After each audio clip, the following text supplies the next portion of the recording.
MG Service Traiteur de Saint-Jérôme, ils desservent les Basses-Laurentides pour que ce soit une boîte à lunch, un repas ou déjeuner, buffet froid, cocktail. C'est votre traiteur corporatif pour l'événementiel, les anniversaires, les funérailles.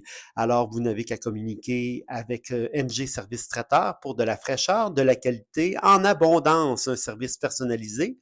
Savourez la différence. mgservicetraiteur.com. Plongez dans l'univers fascinant des plantes médicinales avec le podcast L'Apothicaire. Chaque épisode vous guide à travers les secrets des plantes médicinales afin que vous puissiez intégrer ces trésors de la nature dans votre quotidien.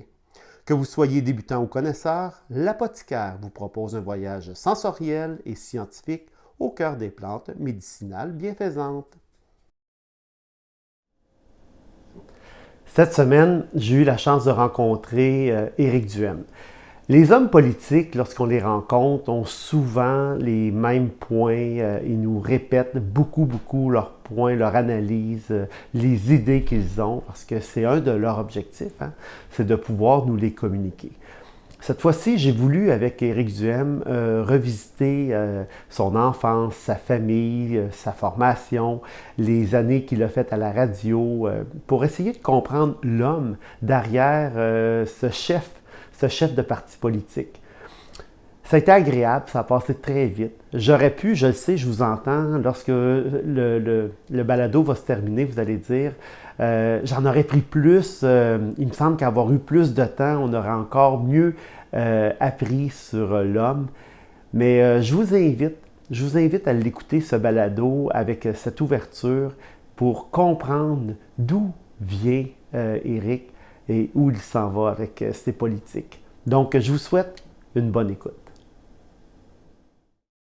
Merci, Éric, d'avoir répondu positivement à mon offre de venir faire un podcast avec moi. Merci de ton invitation, Samuel.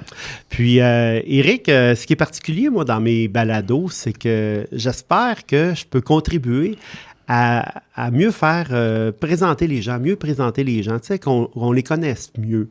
Fait que c'est sûr que pendant le balado, on va parler un petit peu moins de l'actualité quotidienne là, qu'on peut voir là, dans les journaux du matin, par exemple. Puis je vais plus prendre du temps pour qu'on puisse te connaître et comprendre d'où tu viens, puis c'est quoi ces idées-là que tu as. Alors, je commence toujours par la même première question. Qui es-tu? Ben, qui je suis? Je suis un gars de 55 ans qui est né dans la grande région de Montréal, qui a grandi en banlieue nord, qui a étudié en Sciences Po, qui a fait sa maîtrise en administration publique, qui est devenu, qui a travaillé en politique pendant un bout de temps, qui a travaillé à l'étranger pendant un autre bout de temps, qui a été consultant, puis qui a été conseiller politique, puis qui, depuis 3 ans, est chef du Parti conservateur du Québec. Je pense que ça, au niveau du parcours public, c'est ce qui est connu des gens.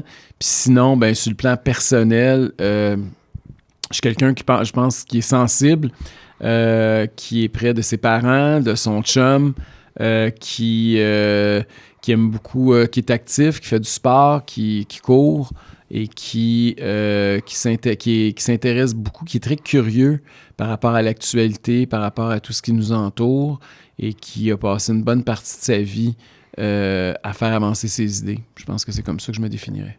Bien, justement, tu as soulevé le point de tes parents. Oui. Tu es très proche de tes parents. Oui. Je suis un enfant unique. Ça, c'est une autre caractéristique aussi qui explique peut-être la proximité entre les parents puis l'enfant. Puis mes parents m'ont eu très jeune. Mes parents avaient 20 ans ou à peu près quand je suis venu au monde. Était-ce une surprise? D'une certaine façon, oui. Je pense qu'ils n'avaient pas planifié ça aussitôt. Okay. Parce que mes parents étaient mariés depuis... Écoute, je suis venu au monde 10 mois après le mariage de mes parents. Fait que mon grand-père a pris le calendrier puis il a compté pour être bien sûr que j'étais pas un bébé d'amour.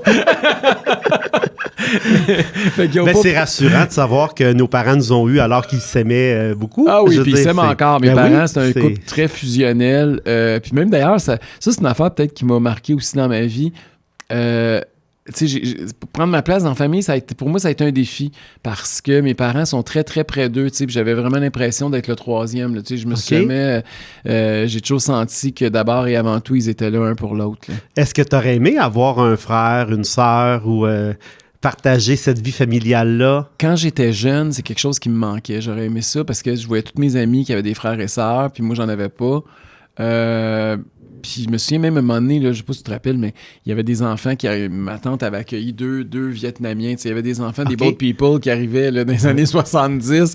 Et maman m'a dit, t'aimerais-tu avoir un petit frère ou une petite sœur pour adopter un Vietnamien? Puis au coup, j'avais dit oui. Puis là, mais finalement, ça c'est pour toutes sortes de raisons, là, le projet s'est jamais concrétisé. Puis, en vieillissant, ça me manque moins, tu sais, c'était pas... Puis, est-ce qu'au niveau de la famille, disons, les cousins, cousines, est-ce que vous avez formé un clan? Oui. Oui, OK. Oui, parce que la famille élargie, c'est peut-être... Aujourd'hui, au Québec, on voit moins ça. Peut-être qu'il y a été une époque où c'était plus populaire, là, mais souvent, nous autres, les week-ends, là, tu sais, on se réunissait. Mon père... il vient d'une famille, ils sont 5. Donc, souvent, le dimanche après-midi, par exemple, on se réunissait chez sa sœur. Puis là, il y avait les cousins, les cousines. Fait qu'on était très près, là, surtout ma cousine puis mes 2 cousins. J'ai eu cette proximité-là. Après ça, une de mes tantes a acheté un chalet à côté du chalet de mes parents. Fait que c'est évidemment, leur fille, je la voyais plus que les autres, là. Fait que oui, j'ai eu cette chance-là d'avoir une famille élargie, là. Mais vous étiez quand même... tu as déjà expliqué, ou peut-être que je l'ai lu dans le livre qui a été écrit par Frédéric Tétu, là, mais tu viens pas d'une famille... tu viens d'une famille modeste, mais des parents très travaillants. Oui. Ta mère conduisait des autobus. Scolaires. Donc, c'était particulier à ce moment-là pour qu'on voit des femmes conductrices. Ça, c'est plaisant. Et ton père était dans la climatisation. Oui, c'est un ferblantier. C'est un gars de la construction. Parfait. Puis, donc, tu n'as pas été élevé dans ce qu'on appelle la richesse. Non. Mais ils t'ont quand même permis, vu que tu étais peut-être unique, d'avoir une enfance un petit peu plus aisée que les gens de ton voisinage? Je te dirais que mes parents, au début, tu sais, parce que ça évolue dans le temps, évidemment, là, on s'enrichit quand on vieillit souvent, là, mais mes parents, c'était pas des gens qui étaient très scolarisés. Tu sais, mes parents n'étaient pas allés à l'école. Mais mon père, c'est un gars de la construction. À un certain moment, quand j'ai eu à peu près 10-11 ans, mon père a créé son entreprise. OK? Fait qu'il est passé de travailleur de la construction à entrepreneur. Ma mère était chauffeur d'autobus scolaire. Au début, c'était les petits, tu sais, les petits minibus. Oui. Puis après ça, c'était les gros. Puis ça aussi, t'as raison, là, c'était à une époque où il y en avait peu de femmes qui conduisaient des gros autobus. Là. C'était un peu en transition. Là. Ma mère, c'était une féministe avant l'époque. Et donc... Puis quand mon père a parti son entreprise, ma mère, elle a travaillé avec lui. Donc, ils ont construit leur entreprise ensemble. Puis là, ils ont commencé à financièrement être un peu plus à l'aise.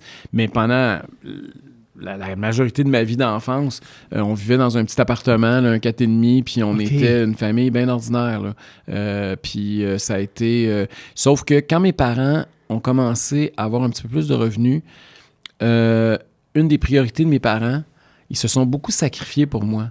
Parce qu'eux n'avaient pas eu accès à l'éducation, puis ils m'ont envoyé au privé. Puis ça, c'était une grosse dépense. Puis je le savais, là, tu sais, ça faisait en sorte que je m'investissais encore plus dans mon école parce que je savais que mes parents faisaient des gros sacrifices pour que j'aille là. Et tu t'habillais bien. J'avais pas le choix parce que à l'époque, on était obligé d'être en veston-cravate. Fait que j'ai fait ça bien avant de rentrer au Parlement. Mais tu restais pas comme ça les fins de semaine? Mes parents comprenaient pas. Ils voulaient pas que je m'habille comme ça en dehors parce que je revenais chez nous puis je voulais pas enlever mon veston. Et, mais c'est ça. Fait que mes parents, tout de suite, ils m'ont fait comprendre que c'était important d'être scolarisé, même si eux autres l'étaient pas. Et puis ça a été une drôle d'affaire, ça, parce que quand on parle des familles, il faut montrer ce qui est différent par rapport aux autres. Là, moi, mes parents, ils étaient très, très travaillants, puis ils avaient de très bonnes valeurs. Mais, par exemple, quand le courrier arrivait à la maison, puis il y avait des affaires compliquées, ben c'est moi qui lisais le courrier, très jeune, là.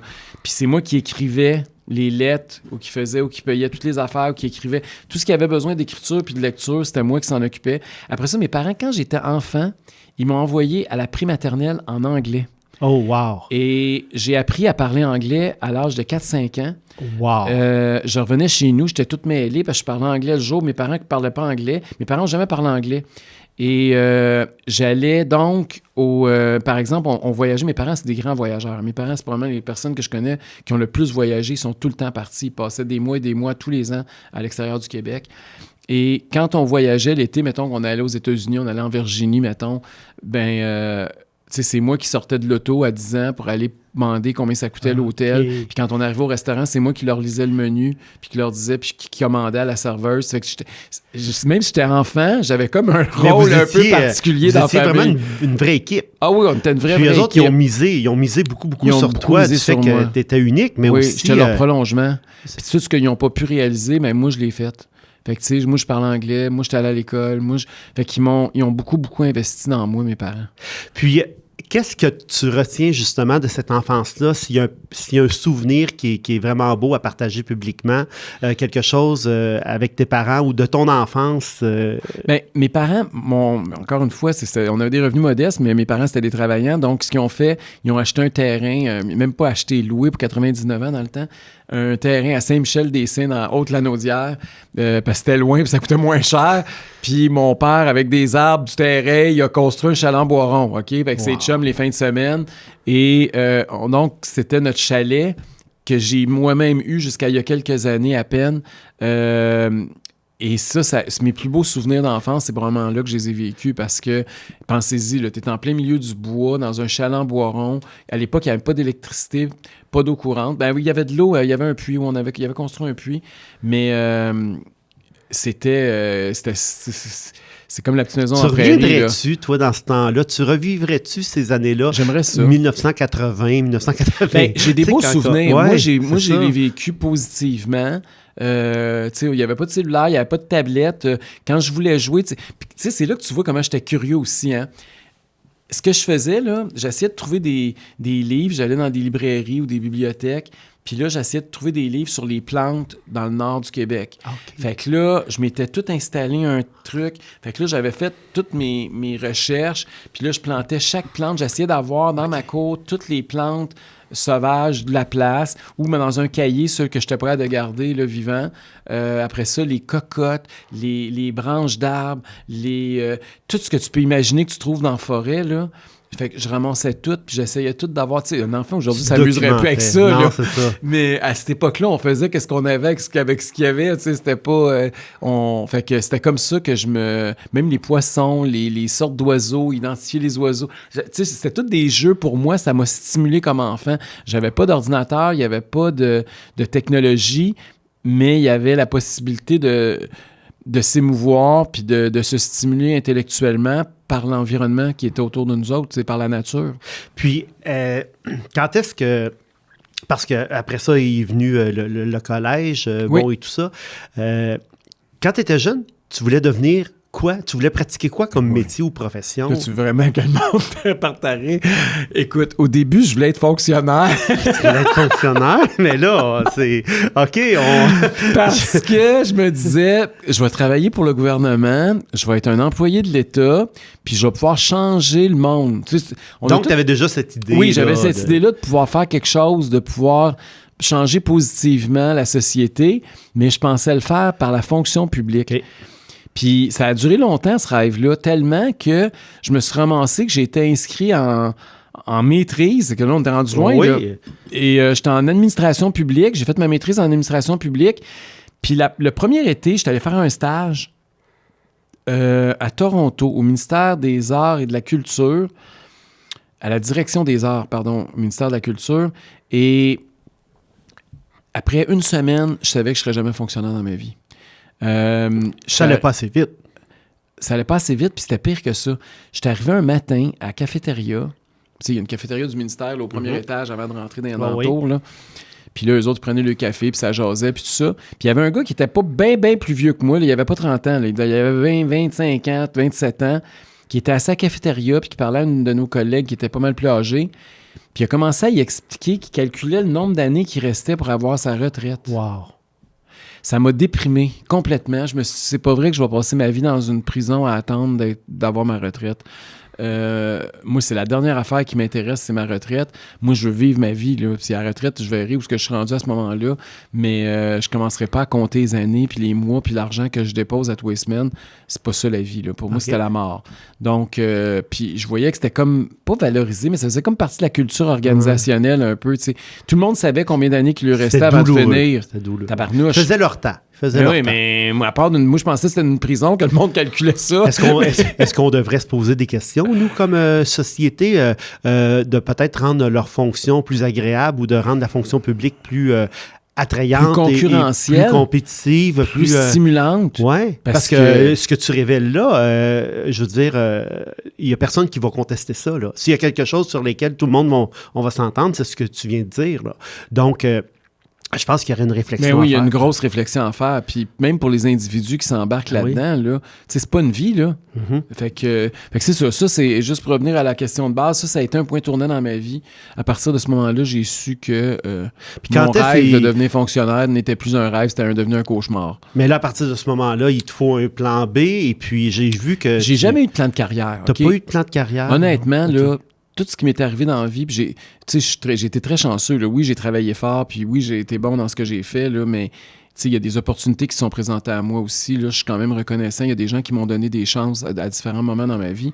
Quand j'ai décidé que j'allais pas dans la fonction publique, je me suis dit, ben là, si on change pas ça par la fonction publique, peut-être par la politique, parce que ça, ça, on est sur des sièges éjectables, ça, j'aimais mieux ça. Et donc, là, c'est là que j'ai commencé à m'intéresser un peu plus à la politique, et j'ai travaillé en politique. Après ça, l'international, j'ai eu comme un appel de travailler à l'international, fait que là, je suis parti en Irak, je suis parti au Maroc, fait que j'ai fait une partie de ma carrière à l'international. Puis les médias, c'est comme ça que les gens m'ont connu. Hein. C'est quand j'ai commencé à faire de la radio, puis quand j'ai commencé à écrire des chroniques, puis à faire des chroniques un peu partout à la télé, puis ailleurs. Les médias, ça aussi, c'est arrivé par accident. Fait que comme je te dis, la politique, j'ai commencé à en faire tout ça. À un moment donné, bon, la politique, tu gagnes, tu perds. D'une élection à l'autre, tu sais jamais. Tu crées des contacts. Tu crées beaucoup de contacts. Après une élection qui n'avait pas bien été, je m'étais fait un contact qui était un ancien ministre qui était justement rendu à l'international, Gérard Latulippe pour ne pas le nommer, qui me disait, écoute Éric, lui était rendu au Maroc, il me dit, ça te tenterait pas de travailler, tout ça. J'ai dit, ah oui, ça m'intéresserait. Fait que je suis parti, j'étais allé là-bas voir comment ça se passait, qu'est-ce que c'était. J'ai accepté un job là-bas. Et après ça, pendant que j'étais là-bas, l'ADQ, je venais de quitter l'ADQ, il y avait une élection qui s'en venait. Puis là, il me disait, Éric, faut que tu reviennes. C'est l'élection de 2007, ceux qui s'en souviennent, là, que l'ADQ est passée de pratiquement zéro, puis ça a monté à 40 Ils ont eu très peur d'être obligés de prendre le pouvoir. On était à 800 votes du pouvoir. Moi, j'avais pas très peur de dire ça, mais on était deux dans la salle, moi et Mario Dumont, qui espérait qu'on fallait prendre le pouvoir. Mais toujours est-il que je suis revenu à ce moment-là, quand l'ADQ est devenue l'opposition officielle, puis je suis reparti quand l'ADQ a été sorti comme opposition officielle, je suis reparti en Irak. Fait que l'aspect international s'est invité dans ma vie comme ça. Puis s'il n'y avait pas eu l'élection de l'ADQ en 2007, honnêtement, Samuel, je ne sais pas si je serais revenu au Québec. J'étais en train de m'établir à l'étranger, puis je commençais à avoir une perspective puis un intérêt pour continuer ma carrière en développement démocratique sur la scène internationale. Mais ce que j'avais lu, c'est que tu avais même amené du monde pour suivre la campagne électorale, pour qu'ils voient comment ça se déroulait. Oui, j'avais amené des il y avait un autobus même qui suivait celle de l'ADQ. Oui. Donc, tu as eu, parce que ton objectif là-bas, c'était de démontrer comment est-ce que des élections démocratiques pouvaient avoir lieu, etc. Oui, donc, c'était pour aider les partis politiques. C'était important pour la démocratie, ce que tu faisais à ce moment-là. Oui. J'avais amené des députés puis des organisateurs des partis politiques marocains au Québec. On avait rempli un autobus, tu as tout à fait raison. Puis tout ce que j'ai fait pendant la campagne, ils me suivaient. Ils voyaient tout ce qui se passait, puis je leur présentais tout le monde. Puis les gens aimaient ça aussi au Québec, de rencontrer une délégation de Marocains qui arrivent, qui s'intéressent, puis qui leur posent toutes sortes de questions. Tu sais, fait qu'on allait dans un comité électoral, puis poser des questions aux candidats, puis poser des questions aux organisateurs, puis on allait dans les médias, puis poser des questions aux médias, puis on allait un peu partout visiter des usines. Et fait qu'ils ont eu une immersion d'une certaine façon, là. Fait que c'est ça. Fait que j'ai essayé de marier les deux. Et quand l'international s'est terminé, c'était en Irak. Parce qu'en Irak, évidemment, c'était pas des mêmes conditions qu'au Maroc, là. J'ai trouvé ça très difficile. J'étais dans une zone de guerre. C'était très important. C'était plus valorisé au niveau international parce que tu étais quand même dans la zone où tous les yeux de la planète étaient tournés à cette époque-là. Là, c'était à l'époque où Saddam Hussein venait de perdre les rênes du pouvoir. Donc, j'ai beaucoup, beaucoup appris. Mais en même temps, tout l'aspect de la sécurité m'a beaucoup dérangé. Oui. Bien, justement, peut-être, on pourrait peut-être en glisser un mot, là, mais je veux dire, tu es revenu avec un choc post-traumatique lié à ta... Pire que ça, j'ai jamais redormi une nuit de 8 heures. OK. Puis alors que j'étais un gros dormeur quand je suis parti, là. OK. Ça m'a vraiment affecté. Puis j'ai décidé, ça a été une... C'est dû aux sirènes, au bruit là-bas des... Écoute, c'est difficile de dire ça parce qu'il y a tellement de facteurs, tu sais, puis notre cerveau humain, on comprend pas. Puis écoute, ça, là, c'est l'affaire la plus fuckée, là, bizarre dans ma vie. Quand j'étais là-bas, les bombes me tombaient sur la tête, le monde me tirait dessus, puis j'avais pas peur, OK? J'ai jamais eu peur. Ça m'a jamais empêché de dormir pendant que j'étais sur place. C'est quand je suis revenu. C'est ça qui est bizarre. C'est que c'est pas arrivé pendant que je me faisais bombarder. T'avais pas décanté c'est ça. encore. C'est quand je suis revenu au Québec.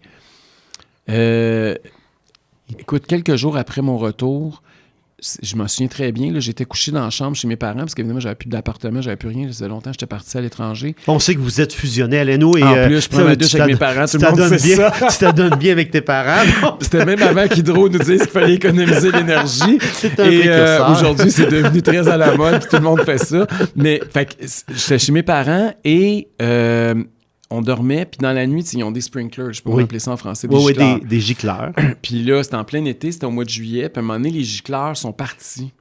Puis moi, je dors ou je suis semi-conscient, je suis somnole, puis là, je pense que je suis en train de me faire bombarder. Puis là, je me mets à hurler, puis je saute en dessous du lit, puis écoute, c'est la panique totale, là. Puis là, tu imagines mes parents, là, ton fils, il revient de l'Irak, puis il est en dessous du lit à hurler, puis il pense que les sprinklers sont en train de le tuer. Fait non, mais pour le vrai, ça fait peur. Hein? Ça fait. Puis après ça, j'ai parlé qu'il y a des militaires qui ont vécu ça aussi. Il y a des gens qui ont été encore pire plus affectés que moi. Là. Moi, j'ai été chanceux. Là. J'ai quand même réussi à avoir une vie tout à fait normale puis stable. Mais il y a des gens que ça a complètement détruit leur vie psychologique. Là. Puis, fait que ça a été un des facteurs. Après ça, je me souviens, j'étais allé magasiner. J'étais dans un centre d'achat. La climatisation part, le système de climatisation. Moi, je pense que c'est un appel à la bombe. Je me mets à courir dans un centre d'achat, dans les allées, là, au Carrefour Laval. Là, tu dis, là, il y a quelque chose qui marche pas. Là. Fait que c'est ça. C'est comme ça que quand je suis revenu, là, j'ai eu des symptômes. Puis là, je me suis rendu compte qu'il s'était passé quelque chose.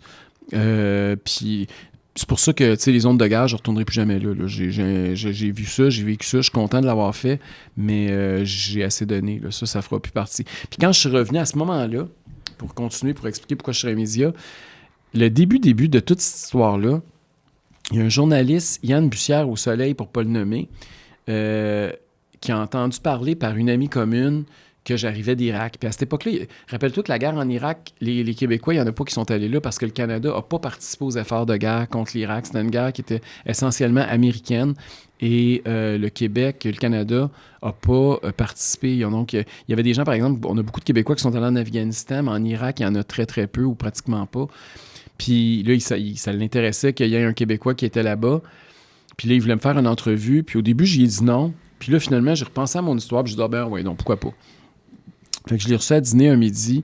Puis le lendemain matin, c'était la une du Soleil, de l'ADQ à l'Irak. Puis que là, tous les médias se sont mis à m'appeler. Et j'étais arrivé à Radio X. À l'époque, c'était Jérôme Landry, puis c'était qui était là? En 2012, peut-être. Oui, c'est ça, mais en tout cas, là, Jérôme Landry me disait, il dit, là, Gérard Deltel vient d'être élu député de l'ADQ. Il dit, là, on n'a plus de chroniqueur politique. C'était Gérard qui était chroniqueur à Radio X. Il dit, ça te tenterait pas de faire des chroniques politiques? On te donnerait 50$ par semaine, puis tu viendrais une fois par semaine faire une chronique. Puis j'avais pas de job, j'arrivais d'Irak, j'étais un peu, comme je te dis, psychologiquement, j'étais dans une drôle de zone. J'avais ramené mon chum aussi, j'avais rencontré un juif en Irak. Ça, c'était une autre histoire bizarre. Et donc, j'ai dit, ben oui, pourquoi pas? Fait que j'ai commencé. Mario Dumont venait de commencer une émission à V-Télé à l'époque. Puis il voyait ce que je faisais à Radio X. Il m'avait appelé, il m'a dit, pourquoi tu viens pas faire ça à TV aussi une fois par semaine avec nous autres? J'avais dit, OK. J'avais été aussi, c'était à l'époque où il y avait eu les caricatures de Mahomet qui avaient fait beaucoup jaser là, parce qu'il y avait eu des caricatures qui avaient été faites, puis les islamistes les avaient pris en grippe. Là, puis ça avait fait tout un gros scandale. Et la femme de Stephen Harper, qui était à l'époque premier ministre du Canada, Laureen, avait invité des gens, dont moi, pour un événement de financement à la maison du premier ministre à Ottawa. Et j'arrive là, je rencontre le gars qui est en charge des pages éditoriales du National Post. Puis il me parle, tout ça. Puis à la fin de la rencontre, il me dit, écoute, Éric, ça te tenterait pas d'être éditorialiste au National Post? Fait que là, j'ai dit, ben oui, pourquoi pas? Fait que là, j'ai commencé à écrire des éditoriaux en anglais. Puis un matin, mon téléphone a sonné, c'était Pierre-Carl Pellado qui m'a demandé écoute, j'ai lu le National Post ce matin, Est-ce que tu pourrais m'envoyer ça en français, s'il te plaît? J'ai dit oui. Fait que j'ai écrit en français, puis le lendemain, il l'a publié dans le Journal de Montréal, Journal de Québec. Puis Jacques Sanson, qui est aujourd'hui décédé, m'appelle 2-3 jours après pour m'offrir une job de chroniqueur au Journal de Québec, Journal de Montréal. Après ça, Isabelle... Qu'est-ce que les gens aimaient? Qu'est-ce que les gens aimaient de ton opinion ou de ton analyse? Bien, je pense que, tu sais, s'assumer puis être de droite puis être francophone, c'était rare. Tu sais, on est de plus en plus nombreux. Est-ce qu'on appelait les gens de droite à ce moment-là? Ben moi, oui, je m'appelais comme ça. OK. Mais c'est sûr que c'est pas comme ça qu'on... C'est pas péjoratif. Ben... Je sais pas. Pour C'est moi, pas ça ne l'était pas. Là. Pense. Pour moi, être à droite, c'est à droite. La saine gestion, c'est réduire la taille de l'État. Il n'y a rien de péjoratif peut-être qu'on utilisait les mots antisyndicalistes, peut-être, à ce moment-là. Oui, c'est sûr. Peut-être, OK. Mais sauf que pour Pierre-Carl Péladeau, à l'époque, être antisyndical, c'était pas nécessairement négatif. C'est même un avantage. Mais donc, parce que là, quand même, non, mais c'est parce que ce que je retiens, c'est que c'est pas une personne qui a trouvé que tu avais de l'allure. C'est que là, il y a un ensemble de personnes qui ont trouvé que tu avais bien de l'allure et que tu étais... Ouais, je me suis ramassé par accident partout. À un moment donné, Isabelle Maréchal m'appelle, elle me dit « Je vais faire des mardis politiques, j'aimerais ça que toi et Mathieu Bock-Côté vous fassiez des débats toutes les semaines. » Fait que là, j'ai dit « OK. » Fait que j'étais rendu à un moment donné, j'avais pas de job, entre guillemets, mais je faisais des chroniques partout. Puis écoute, j'étais partout, en anglais, en français, limite. Et là... c'est comme ça que je me suis retrouvé dans les médias. Je dirais pas que c'était un accident, mais tu comprends que c'était pas planifié. Bon, OK, mais justement, si tu t'es retrouvé dans les médias, c'est parce que tu avais quelque chose à dire, parce que tu avais une pensée que tu étais capable de verbaliser, que tu étais capable d'exprimer en peu de mots ou en tout cas en peu de phrases des concepts, des idées. Mais ça, tu en as appris. Il y a des gens qui t'ont influencé là, aux études. J'ai noté un nom. J'aimerais ça que tu m'en parles de lui. Jean-Luc Miguet. Oui, Jean-Luc Miguet, c'était un de mes profs, ça a été un de mes mentors. C'était un prof à l'École nationale d'administration publique, c'est un économiste qui a écrit entre autres un livre qui s'appelle « L'économie et la chose publique ». Et à l'époque, dans les années 70, fin des années 70, à l'époque où le chemin était à droite, il y en avait très, très peu au Québec, surtout des francophones. Et donc, lui, après, je me souviens que j'avais une conception de la politique avant de lire son livre, puis quand j'ai refermé le couvert, j'étais différent. Ça, il n'y a pas beaucoup de livres qui font ça dans une vie. Puis ce livre-là, c'en est un de ceux qui m'a marqué à ce point-là. Puis je suis resté en contact avec ce prof-là longtemps. Et fait que ça, il y a des rencontres comme ça que tu fais dans la vie des fois que t'es plus pareil après. Et puis c'est quoi t'as compris une fois que tu as refermé le livre, que tu n'avais peut-être pas saisi avant de l'ouvrir? Là, pas le livre, mais le cours, la rencontre de cette personne-là. Je ne veux pas rentrer dans les théories, puis je ne veux pas faire une affaire trop intello, là, mais Jean-Luc Miguet parlait beaucoup de l'école des choix publics. OK? Puis ça, c'est comment le fonctionnaire ou le politicien essaye de maximiser son bien-être plutôt que de maximiser le bien-être de la société. Mm-hmm. Puis à partir du moment où tu comprends ça, tu perds beaucoup d'illusions par rapport à la classe politique puis par rapport à la classe bureaucratique. Et c'était des démonstrations assez cinglantes, assez claires, puis assez convaincantes. Puis je pense que c'est ça qui a été l'élément qui m'a fait basculer. Bien, justement, les politiciens aujourd'hui, là, t'en es un, tu gères des équipes, tu es le leader du Parti conservateur au Québec. Tu es obligé de faire des concessions, tu es obligé d'amener ton monde, de les convaincre. C'est quoi le point, admettons, que tu aimerais tellement ça, que tout le monde soit d'accord avec toi sur un aspect en particulier, puis que tu as plus de misère à expliquer, que tu as plus de misère à faire adhérer le monde, admettons. Y a-tu quelque chose en particulier, si on pouvait mettre une... Ce qui m'a toujours motivé le plus en politique, ça a toujours été la question de l'équité entre les générations. Tu as écrit un livre là-dessus? J'ai écrit un livre qui s'appelle, mon premier livre, L'État contre les jeunes, comment les baby boomers ont détourné le système. Puis j'ai pas écrit ça dans les derniers mois, là. J'ai écrit ça il y a plusieurs années, puis quand je l'ai écrit, ça faisait déjà 20 ans que j'y pensais. Parce que toi, tu considères que c'est une iniquité intergénérationnelle. Oui, c'est quelque chose qu'on a vu venir, parce que moi, quand j'en parlais, c'était pas arrivé. Là. Tu le penses encore aujourd'hui? Ben, non seulement je le pense, c'est pire que ce que je pensais, c'est que à l'époque, on parlait en théorie, que si on continue à endetter le gouvernement avec des déficits après année, on va faire en sorte que la prochaine génération va vivre plus pauvre que celle de ses parents. On est rendu là. Mais ça, c'est parce que, oui, je suis d'accord, mais il y a quelqu'un qui t'a avoué que quand ils ont fait leurs hypothèses, c'est qu'ils croyaient qu'on serait plus nombreux que la génération précédente. Ils pensaient que la prospérité était infinie, eux autres. Donc, ça se basait sur un modèle mathématique... Qui était pas bon. Qui était erroné. Fait qu'ils sont partis d'une fausse formule, puis ça l'a accouché d'un désastre. Puis aujourd'hui, ben, les jeunes qui nous écoutent, ils vont vivre plus pauvres que nous. Puis comme être humain, au-delà de la politique, notre première préoccupation, ça devrait toujours être de pouvoir donner plus à nos enfants et à nos petits-enfants que ce qu'on a reçu de nos parents. Puis pour la première fois de l'histoire du Québec, on est en train de faire le contraire. Et ça, moi, ça me préoccupe. Puis François Legault, j'y ai même déjà expliqué ça dans son salon tout seul, comme on se parle là, toi puis moi. Puis aujourd'hui, je suis obligé de te dire 10 ans plus tard que ça va avoir été le pire pour accélérer cette inéquité-là. Puis Justin Trudeau, il a fait la même chose à Ottawa. Cette année, on est avec un déficit de 62 milliards. Ils ont accentué un problème quand ils en ont pris conscience. C'est encore pire. Et donc, ça, c'est pour moi, s'il y a une chose... Puis je sais que c'est compliqué, je le sais que c'est pas palpable, mais tu sais, on commence à le sentir, là. J'étais dans un garage, là, il y a un père de famille de 4 enfants, Patrick, qui est venu me voir. Il m'a dit, Eric, moi, j'ai pas les moyens de m'acheter une maison. Il y a 4 enfants. Il m'a expliqué que c'était quoi sa réalité. Pourquoi il n'y a pas les moyens de s'acheter une maison? Moi, là, quand j'étais jeune, là, dans le quartier où j'étais avec lui, là, c'était dans le quartier où j'ai grandi. Les maisons autour, là, Christy, mon ami, là, son père, il vendait des souliers. Il était gérant d'un magasin de souliers là, au Carrefour, au Centre Laval. Ça n'existait même pas, le Carrefour Laval, dans ce temps-là. Puis il y avait puis sa femme ne travaillait pas. Puis il partait en vacances. Puis il partait en vacances chaque année. Puis il y avait un char. Ouais. Aujourd'hui, là, les deux travaillent. Ils travaillent comme des fous. Puis ils ont de la misère à payer un loyer. Il y a quelque chose qui ne marche pas. Puis le prix de ces maisons-là que ces parents-là avaient acheté pour des peanuts à l'époque, là, aujourd'hui, ça vaut 700 000 $800 000. Il n'y a plus un jeune qui est capable d'acheter ça. Là, oublie ça. Oui, mais en même temps, Éric, dans le temps de tes parents, là, ça arrivait que ton père faisait du temps supplémentaire ou travaillait des soirs, des fins de semaine. Ça devait arriver. Ben oui, ça arrivait souvent. Mais aujourd'hui, on a quand même une génération qui refuse de travailler après 9h30 là, le soir. Et puis, quand ils travaillent dans un restaurant. Raison. Et puis, on a ramené l'éthique du travail peut-être pas le même. Le 40 heures, on l'a ramené à 35 heures, 32h30, etc. Puis, ils font un café à 8$ pour rentrer au travail. Est-ce qu'on est responsable? Est-ce qu'on est responsable un peu de notre, en partie. De notre situation? Tu as en partie raison. C'est toujours le gouvernement qu'on doit... Objectivement, puis ça n'a pas rapport avec juste le gouvernement, mais je veux dire, la maison qui est 800 000, là, qui était 10 000 à l'époque, les salaires, ils n'ont pas suivi la même courbe. Là. Tu comprends-tu? C'est pas 80...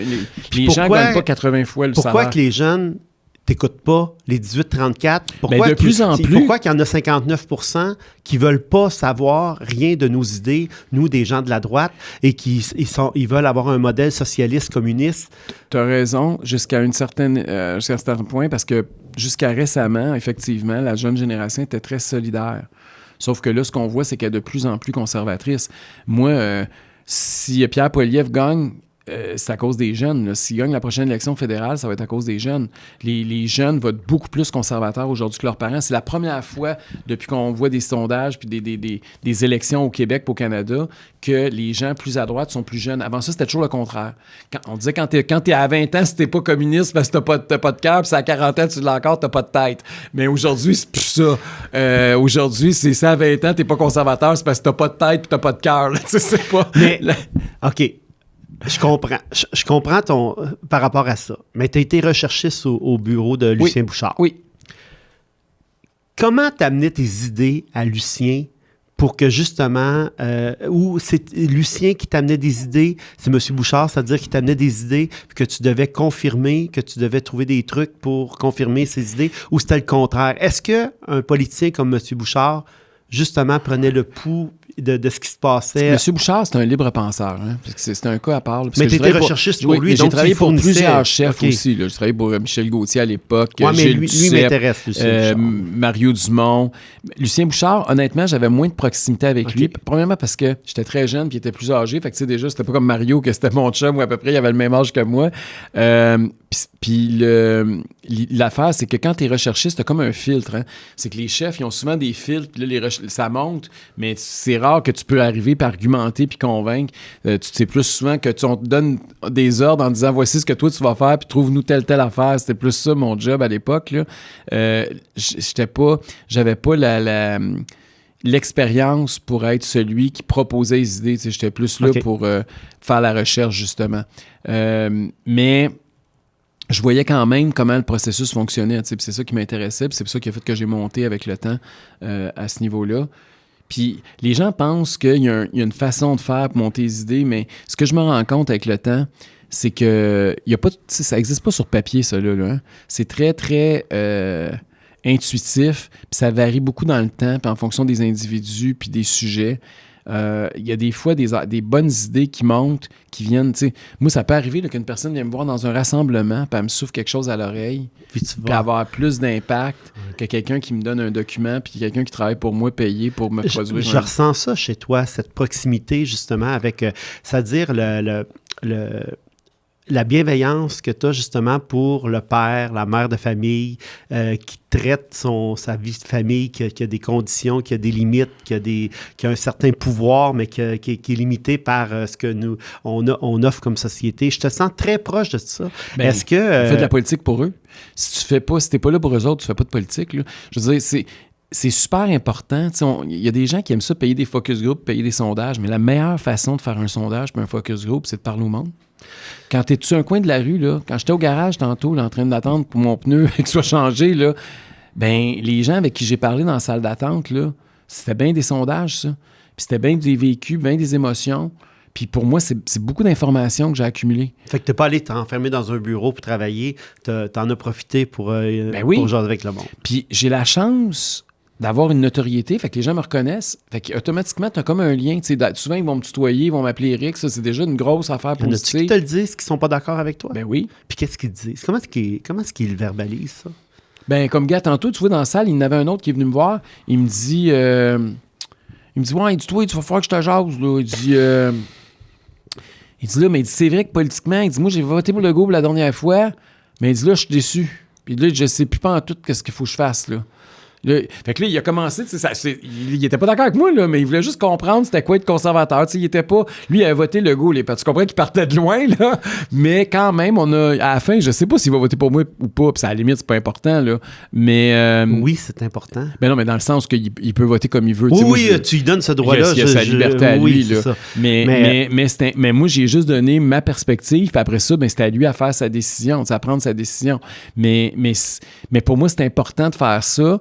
Puis c'est sûr qu'on peut pas le faire à grande échelle. On peut pas le faire 6 millions de fois. Là. Je peux pas faire ça avec tous les Québécois. Je peux pas aller cogner à toutes les portes. Il faut que ça soit des candidats dans chaque comté qui fassent le job. Mais c'est quelque chose qu'il faut faire. La politique, c'est ça. Là. Tu convaincs les personnes une à la fois. Puis de plus en plus, c'est comme ça. Les gens veulent avoir quelque chose de plus en plus personnalisé. Puis c'est pour ça que les podcasts comme ça fonctionne. Parce que les gens ont l'impression d'avoir une plus grande proximité que quand... c'est d'un grand réseau de médias nationaux puis des traditionnels. Je pense que les gens recherchent cette proximité-là aussi. Ils veulent du sur-mesure un peu. Ben, les gens, ils veulent comprendre pourquoi qu'une personne pense comme ça aussi. Tu sais, d'où ça vient. D'où ça part. Parce que... c'est quand même, ton parcours, il est quand même particulier. Là. Je veux dire, c'est pas... Ben, on a tous des parcours uniques. Oui, c'est ça. Mais tu sais, tu as fait un moment donné, tu es allé dans les médias, tu as travaillé... Ben, premièrement, tu pourrais peut-être l'expliquer. Comment tu es arrivé justement à Radio X? Tu as eu une émission, après ça, tu as transféré, tu es allé au 93, où on t'a offert... Ce que j'ai commencé, c'est comme je te disais tantôt, c'est les chroniques. J'ai commencé à faire des chroniques à Radio X. Puis ça a été mon premier employeur, entre guillemets, dans les médias traditionnels. Si on peut dire que Radio X, c'est un média traditionnel. Mais comme je t'ai dit, après ça, à Montréal, je faisais Cogeco. Après ça, j'ai commencé à faire des régions. Je faisais le Journal de Montréal, le Journal de Québec. Je faisais le National Post. Après ça, j'ai fait les Sun News au Canada anglais. Je faisais beaucoup de trucs en anglais aussi pendant quelques années. Puis est arrivée l'expérience de Radio X Montréal. Je ne sais pas si tu te rappelles, mais Radio X a voulu implanter une station à Montréal. Et c'est là qu'on m'a approché pour être animateur. Moi, j'avais jamais fait ça de l'animation. J'avais fait des chroniques, j'étais chroniqueur partout. Et j'étais à l'émission de Richard Martineau aussi. À tous les jours, je faisais des chroniques avec Richard à LCN. Puis Mario Dumont, comme je t'ai dit, à VTL à l'époque. Et là, il me propose un show, eux autres, le show du midi. Je pense que c'était Duhem le midi. Ça s'appelait Duhem le midi. Non, ça a commencé le 17 mars 2016. Moi, je t'ai mieux renseigné que moi. Fait que là, quand ça a commencé, ça,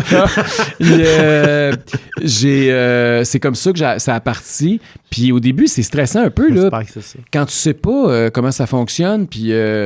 Mais ça a bien été. Au début, finalement, puis là, j'ai commencé à faire cette émission-là. Puis à un moment donné, après 2 ans, le Radio X voulait faire toutes sortes de changements. C'est plus en 2012. C'est en 2012 que tu as fait Radio X Montréal. C'est 2012. Excuse-moi, je voulais pas t'induire en erreur. J'ai beaucoup de dates en tête, là, mais parce que ce que je trouve fascinant de ton parcours, c'est que tu as passé toutes ces années-là en étant dans l'opinion, puis en étant dans l'opinion controversée. Et puis, c'est pour ça que Radio X Montréal, quand que Radio X a décidé d'ouvrir à Montréal, donc, tu étais connu à Québec? Oui, j'étais connu à Québec, mais là, à Montréal, moins. Puis c'est ça qui m'a fait un peu plus connaître à Montréal. Encore que Radio X Montréal, ça n'a pas eu de grand succès. Puis après 1 an ou 2, ils voulaient faire beaucoup de changements. Je n'étais pas d'accord avec les changements. Puis c'était légitime qu'il fallait faire des changements, mais moi, j'ai dit ça m'intéresse pas. Fait que je suis rentré chez nous. Puis là, pendant ce temps-là, j'écrivais des livres. Là, c'est vrai, c'est là que j'ai écrit l'État contre les jeunes. Puis après ça, mon 2e, c'était lequel? C'est Libérez-nous des syndicats. Le 3e, c'était la SAQ pousse le bouchon. Puis le 4e, c'était la fin de l'homosexualité, le dernier gay. Et donc, là, je suis parti de Radio X. Puis quelques semaines plus tard, Cogeco m'a appelé. Puis ils m'ont organisé un blind date avec Nathalie Normando. Fait que là, on est arrivé, Nathalie Normando et moi, dans un restaurant, sachant pas qu'est-ce qui se passait. Puis là, ils nous ont dit qu'on a pensé que ça pourrait être une bonne émission de vous deux. Puis là, ils nous ont fait jaser. Puis finalement, la chimie a pris. Parce que ça avait été une adversaire politique quand même. Elle était considérée plus à gauche. Plus à gauche. Puis une libérale. Elle était l'ancienne vice-première ministre du Parti libéral. Et moi, j'étais là des Kiss qui avait conseillé Mario Dumont. Habitué de parler pour rien dire. Toi, tu l'as quand même influencé. Parce que, je veux dire, elle était... Non, mais ça a été reconnu. Je veux dire, c'est pas... et puis, vous vous êtes influencés mutuellement. Oui, on a eu beaucoup de plaisir ensemble. Un bon duo. Là. Puis, écoute, ça a été... Jusqu'au 17 mars 2016. C'est ça. C'est pour ça que Normando Duhem, en 2015, est tombé à Duhem le midi, le 17 mars 2016, parce que, justement, elle a été arrêtée cette journée-là. C'est ça, dans le cadre de tout ce qui s'était passé avec la commission Charbonneau. Là. Et donc... c'est ça, quand Nathalie puis moi, ça a peut-être été mon plus grand succès dans les médias traditionnels. C'est ce qui est reconnu, en tout cas. Parce que en l'espace de quelques semaines, en fait, à Québec, ça s'était jamais vu qu'une émission parte de rien puis qu'on était de loin l'émission numéro 1. Puis ça a été un phénomène. Ouais, moi, je vous écoutais. De Montréal? Ben oui, puis je veux dire, c'était particulier. Qu'est-ce que t'aimais? Ça n'a pas d'allure comment tu étais tranchant. Moi, je voyais en toi une suite. C'était américain un peu, ton affaire. Je trouvais très, très tranchant. Je savais, à vous écouter, que vous vous arrangiez pour être en désaccord. Je savais que, je me disais, c'est impossible que ce soit pas organisé d'avance. Mais je te jure, Samuel, ça l'était pas tant que ça. Hey, je me disais, ça n'a pas d'allure d'être avec deux points de vue totalement différents. Oui, exactement. Moi, je pensais que vous disiez le matin, OK, toi, tu prends ça, moi, je prends ça, puis on va sortir tous les arguments. On n'avait pas besoin. Oh non! On était vraiment aux antipodes. Mais on a tous les deux cheminé, je pense. Mais qu'est-ce que tu as aimé de Nathalie? Bien, c'est que il y avait, premièrement, Nathalie Normando, c'est tellement pas vrai, même ce que tu dis là. Puis Nathalie, elle me reprochait ça. Nathalie, elle voulait qu'on se parle en dehors des ondes. Moi, je ne voulais pas y parler en dehors des ondes. Fait que je voulais pas aller souper avec elle après. Je voulais pas la voir trop vite avant le show. Je voulais pas, après le show, je prenais mes affaires, je sacrais mon camp. Puis je disais tout ce que je veux avoir comme interaction, je veux que l'auditeur soit témoin de ça. Wow. Je veux pas être... OK. Puis après ça, Nathalie, c'était une fille que, même si on s'obstinait, elle me tenait pas rigueur, tu comprends? Il n'y avait pas de... Le lendemain ou l'heure après, c'était pas plus pénible. Là. Puis c'était une rieuse. C'était une fille qui aimait beaucoup rire. Puis elle avait un bon sens de l'humour. Puis ça, j'aimais ça. Parce que c'est important quand c'est des chocs d'idées que ça soit pas juste faire contre faire tout le temps. Là, pour qu'il y ait justement, un sourire là-dedans. Là. Toi, tu y as amené le côté savoir parler à la radio, entretenir moi, j'étais plus une bébête de radio qu'elle. Elle était politicienne. Elle avait énormément de contenu, beaucoup de contacts. Elle était capable là, de... Fait qu'elle nous trouvait des bons invités. On avait tous les deux un bon carnet d'adresses. À deux, vous aviez vraiment... Mais différent. Exactement, vous aviez à vos deux, vous étiez capable de communiquer à peu près avec n'importe qui. Qu'est-ce que justement, est-ce qu'elle t'a influencé au niveau politique? Est-ce que toi, tu l'as influencé au niveau politique? Elle m'a influencé dans le sens où c'est une femme qui est très charmante, très habile avec les gens. Moi, je suis pas... je vais pas aussi temps vers les gens qu'elle. Je me souviens quand on avait des événements publics, là, tu sais, mettons... On recevait des auditeurs pour aller visiter le centre Vidéotron parce qu'il venait d'être construit. Là. Ben, tu sais, Nathalie, elle parlait à tout le monde, elle allait voir tout le monde. Moi, j'étais dans mon coin, puis je regardais ça. Tranquillement, ça m'a pris du temps. Moi, j'étais quelqu'un qui était plus réservé. C'était pas quelque chose, c'est pas... Les gens, aujourd'hui, ont de la misère à croire ça, là, mais... Je suis pas introverti, pas en tout, là, mais j'ai un côté plus pudique qu'elle. Puis plus sauvage, même, je dirais. Puis ça, j'ai travaillé là-dessus. Puis aujourd'hui, tu vois, je suis peut-être pas comme Nathalie Normando, là, parce qu'elle était exceptionnelle là-dedans, là, mais tu sais, j'ai aucun problème. C'est sûr que maintenant, je vais n'importe où, c'est sûr que je pars pas tant que j'ai pas serré la main de tout le monde. C'est sûr que j'ai apprivoisé ça, puis ça, c'est quelque chose d'important. Est-ce qu'elle est devenue une amie? Je dirais pas amie, mais une personne proche, oui. Parce que on s'est pas beaucoup vu, puis ça s'est fini, ça s'est mal fini, il faut le dire. Là, c'est pas à cause d'elle, puis c'est pas à cause de moi, il n'y a pas eu de chicane, là, mais vous comprenez que quand tu animes avec quelqu'un, puis que la personne se fait arrêter par la police, puis qu'elle s'en va au poste de police, plutôt que de s'en venir dans l'émission, ça finit abruptement. Puis la station l'avait mis dehors de façon assez cavalière à l'époque, puis moi je me suis retrouvé tout seul. Écoute, je suis rentré cette journée-là. Écoute, mon chum, je sais pas pourquoi mon chum était à Québec ce matin-là. Je me fais réveiller très tôt le matin parce qu'elle s'est fait arrêter à 6h, 6h30. Habituellement, c'est assez tôt quand ils sont. Fait que le producteur de l'émission m'appelle, il me dit Eric, Nathalie s'est fait arrêter. Puis sur le coup, tu sais, je viens de me réveiller, ça fait peut-être 1 heure. Fait que là, j'ai dit Nathalie s'est fait arrêter. Puis là, sur le coup, tout de suite, je pense, OK, elle est sortie hier soir avec ses chums, puis elle a dû prendre un verre. Okay. C'est tout le temps ça qu'on pense. Si tu m'appelles, je t'appelle, je me suis fait arrêter, tu vas penser ça tout de suite. Hein? T'as pas pensé que c'était. Mais non. Fait que là, je dis, maudit, elle a pété à la balloune. Il me dit non, il dit c'est la commission Charbonneau. Okay. Là, j'ai dit OK, j'arrive. Là, je me suis habillé, je me suis en allé à la station. Puis quand j'ai raccroché, mon chum, il me dit Nathalie s'est fait arrêter. Je dis ben oui, c'est la commission Charbonneau. Là, il me dit il dit là, vas-tu être libérée? Il faut qu'elle soit là à midi. Là, j'ai dit François, tu comprends pas. T'as pas lu nos contrats. J'ai dit François, tu comprends pas. Puis là, j'ai dit ça comme ça. Puis pour moi, ça avait été clair. Puis il y a bien du monde, ça a pris du temps avant qu'ils comprennent ça. J'ai dit François, je n'animerai plus jamais une émission de radio avec Nathalie Normando. Là, il était complètement estomaqué. Là, je suis parti, je suis arrivé à la station. Puis là, je me suis retrouvé tout seul comme ça. J'avais même pas de feuille, rien. Puis là, j'avais 4 heures à faire. J'étais tout seul. J'avais pas d'invité, rien. Parce que là, tout le monde, on savait même pas qu'est-ce qui se passait. Là. C'était comme... J'étais complètement dans un tourbillon, complètement débile. Puis, qu'est-ce que tu as fait cette journée-là? Une ligne ouverte? Oui. Puis tu sais quoi? Les auditeurs voulaient... Les boss voulaient pas. Puis, parce qu'il y avait peur de ce que les gens allaient dire, puis la réputation. Moi, je les écoute, je parle à mes auditeurs à tous les jours. C'est pas vrai que la journée la plus importante où j'ai besoin d'eux autres, je vais pas leur parler. Fait que j'ai ouvert les lignes. Ouais. Puis ça m'a beaucoup aidé. Puis ça a beaucoup aidé Nathalie aussi, puis ça a beaucoup aidé la station. Tout le monde est sorti gagnant de ça. Faut pas avoir peur du public. Puis ça, c'est une autre leçon aussi de vie. Là. Mais je pense que t'as établi quelque chose à ce moment-là, parce que moi, je me rappelle de cette émission-là. Tu te rappelles, j'ai ouvert les lignes? Oui, je me rappelle très bien de l'émission parce que j'étais à Québec chez mon client et mes clients t'écoutaient. Donc, c'est là que j'ai entendu. Ça démontre quand même une force de caractère de faire ce que tu as fait cette journée-là, parce que tu as affronté. Là, je veux dire, vous le savez à peu près pas qui va vous parler. Ah non, je sais pas pantoute. C'est ça, il y a quelqu'un qui file juste pour à peine avoir là, le prénom. En 12 secondes, là, c'est ça. Fait que c'était très audacieux de le faire. Cette audace-là, justement, en politique, est-ce que c'est plus important d'être courageux ou audacieux en politique? Moi, je pense que c'est d'être authentique, peut-être, ou d'être soi-même. Je pense que c'est ça que les gens apprécient, en tout cas dans mon cas à moi. Des fois, c'est tranchant, comme tu l'as dit tantôt, parce que ça sort... J'ai peu de filtres. Hein? Je sais que j'en ai moins que la majorité des politiciens. Puis je sais qu'il y en a qui apprécient pas ça. Mais il y a des gens qui apprécient beaucoup ça. Tu peux pas plaire à tout le monde. Ça, c'est l'autre affaire. Quand tu t'en vas en politique, si tu veux plaire à tout le monde, moi, je dis toujours, va gratter de la guitare, là, oublie ça, la politique, présente-toi pas. Même des candidats, des fois, qui viennent me voir, tu sais, pourquoi tu veux faire de la politique? Parce que je veux que le monde m'aime, je veux être reconnu. Donc, t'es pas bonne place. Fais d'autres choses dans la vie, là, c'est pas... Tu vas te faire garocher bien plus de tomates que donner des fleurs si t'en vas en politique, là. Donc, je pense que ça, c'est... faut pas que t'aies peur. Tu peux pas plaire à tout le monde, mais faut que tu sois sincère envers tes propres opinions, tes propres idées, tes propres valeurs, puis que tu essaies de les communiquer au monde. C'est ça, la politique, à la base. Lorsque vous avez failli prendre le pouvoir avec la DQ... Oui.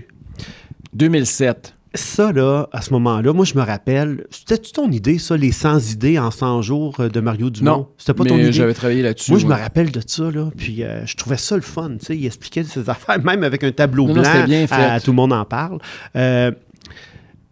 Donc, là, vous avez failli prendre le pouvoir à ce moment-là avec une équipe... Mario était connu, il était reconnu, mais je veux dire, il y avait bien du monde en bas de ça là, qu'on ne connaissait pas. On a quand même été à droite à ce moment-là. On a quand même eu des idées qui étaient non conventionnelles. Ouais.